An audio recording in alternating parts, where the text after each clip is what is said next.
नमस्कार Devanjali cooking channel को आपण मानक स्वागत करुच्ची सांग मैंने आज मुझे आपण सहित परिवा पकईकी कोलथ डाली रेसिपी शेयर करी जहाँ कि गरम गरम खाइले गरम भात सहित बहुत ही बढ़िया लगी थाए। तेबे चलतु आरंभ करबा स्वादिष्ट रेसिपी को भिडियोटी को शेष पर्यंत देखंतु। आ जदि चैनल रे नुआ अच्छे ताल प्लीज चैनल को सब्सक्राइब करदे बढ़िया नुआ नुआ रेसिपी देखापी। ताहले चलतु डेरी न करिकी स्टार्ट करवा। प्रथमे प्रेसर रे नहीं जीवा पानी गोटे बड़ ग्लास पानी नहीं पानी को फ्लेम हाई करके बसैबा। तापर देदेबा एथिरे आधा चामच हलदी गुंड।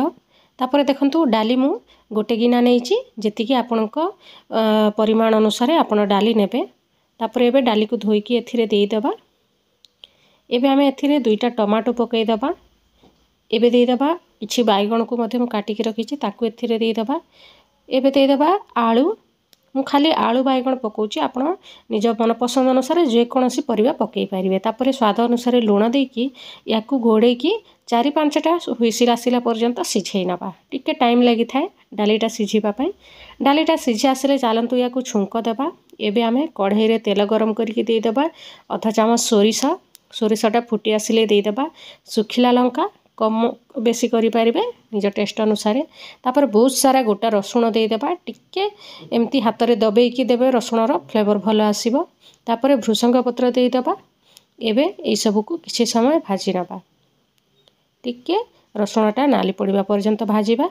देखंतु बढ़िया भाबरे रसुणटा नाली पड़ी आसिलानी। एबे दे देबा एथिरे कटा पियाज को मध्य टिके नाली पड़िबा पर्यंत भाजी नबा।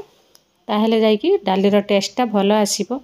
बहुत ही शीघ्र हो जाए सांग मैंने निहाती आपण मैंने ट्राए करेंगे देखिए बहुत ही बढ़िया लगी थाए। एबे एथिरे टिके लुण देदेबा जेतिकी आमर पियाज आ ये सब छुंक को दरकार सेतिकी टिके देबे कहीं आम डाली रे मध्य पकईचु लुण। एबे टिके ये सब भाजी सारे एबे देदेबा फ्लेम को पूरा लो करिकी काश्मीरी लंका गुंड सुंदर कलर पाई आपण स्किप मध्य करि पारिबे जदि नाही किछि असुविधा नहीं। तापर एबे डाली को पकई देबा एथिरे देखंतु बढ़िया भाव डालीटा आमर सिझी जाइए। टमाटोटा काटिकी जदि देले डालीटा शीघ्र सिझिबनी से मु गोटा पकई देउछि।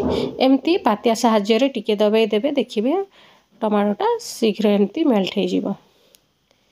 देखंतु बढ़िया भाव आमर डालीटा आमे छुंक दे सारिलु। एबे या ऊपर टिके धनिया पत्र दे देबा जदि अछि पकेबे बढ़िया बास्ना आसीबो डाली रे।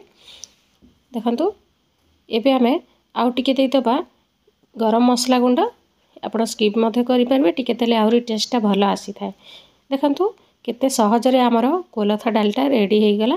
निहाती आपण ट्राए करिवे। देखा हबो नेक्स्ट वीडियो रे आ गोटे नुआ रेसिपी सहित। Thank you for watching.